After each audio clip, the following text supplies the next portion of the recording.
back in 1926, when Blanche Lucas invited Walter Baume to teach a class to public school teachers, there were 22 students. And today we have an estimated 3,000 students per year coming through our doors.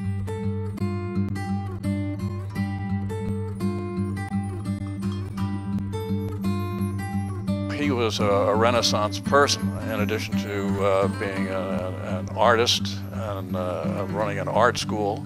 He was a writer. He was active in the community. Just his incredible diversity as a person that I think is his legacy. But the crown jewel is the Baume School. I think if you say what is my very first recollection of him, it was at his old house on Green Street, and I was taken there as a child, and he was out back straightening nails that he used for pictures. And then I remember one of my last recollections of his was visiting his studio in Sellersville, also on Green Street, and I found him straightening nails. And it was a habit he'd had from the earliest time to reuse equipment or things that he had as an artist. By 1926, a woman by the name of Blanche Lucas asked him to come to Allentown. She was a teacher here, and asked him to come to Allentown and if he would offer a class during the summer for teachers and students. They offered the class. It was very successful. At the end of the summer, they decided they wanted to continue. They had no place to do this except maybe a fire company up at 14th and Turner called the Franklin Fire Company. They met on the 3rd floor. I understand it wasn't even heated during the winter, but it was a place that they could meet, and that was really the first place that the school met. Then shortly after that, they started meeting in public schools, and up until about the 1950s, maybe 53, 54, the schools were becoming filled with students after the war, and so they had to find another place. And it really bothered Walter Baume a lot because he thought the school would close at that time. They received a grant from Max Hess of Hess Brothers for a building at 12th and Walnut in Allentown, which became the school from that time up until we moved in 1976. I became involved in the school in around 1965 and was asked if I would serve as a consultant.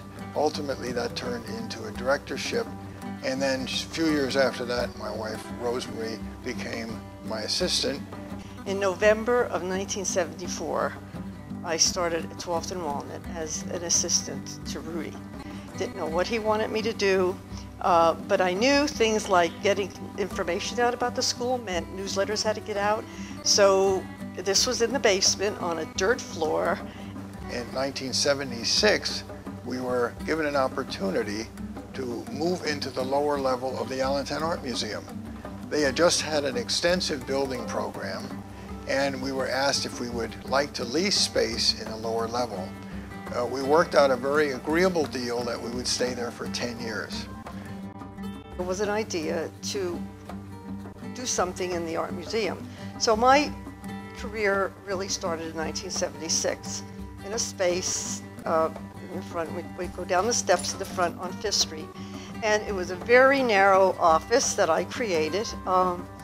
Where I sat was in the back with no heat, and I tried to make it cozy with some oriental rugs I liked and lighting and all that. So with that and one assistant that we hired, that's how my life began. Now, after I knew that by 11 years, we should be doing something and have something planned.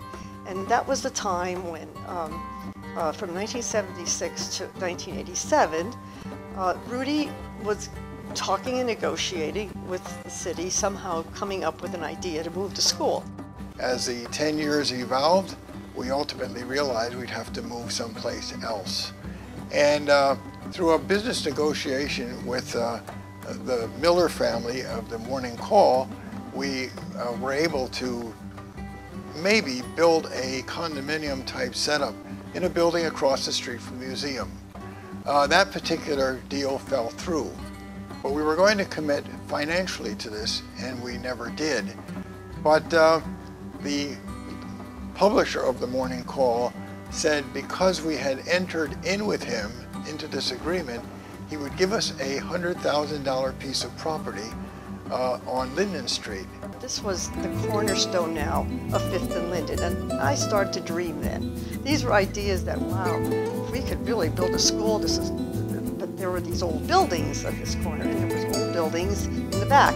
So once we got this all straightened out and built this building, I would say it was a dream come true.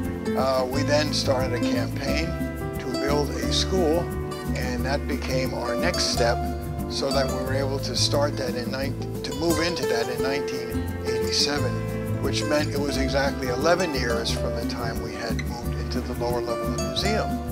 And that continued, and we had a very successful drive, and we built the Russell E. Baume building at that time, and which was our first structure of over 13,000 square feet. We then, in around 2000, 2001, added a wing, the Fowler East Wing, which we now have, and that completed for the school our building project, and also allowed us during that period of time to expand very greatly our population and enter into an agreement with Lehigh Community College, Lehigh Carbon Community College, which gave us a whole set of new students. And that sort of is a history of how this thing evolved. Well, I do feel a very significant pride in what has happened to the art school in the relatively long period of time since he died, from 1956 up till now. And what the Ackermans have done, Rose and Rudy, has been phenomenal in terms of taking a germ of an art school into blowing it up into a major institution here in town. So I've been following that.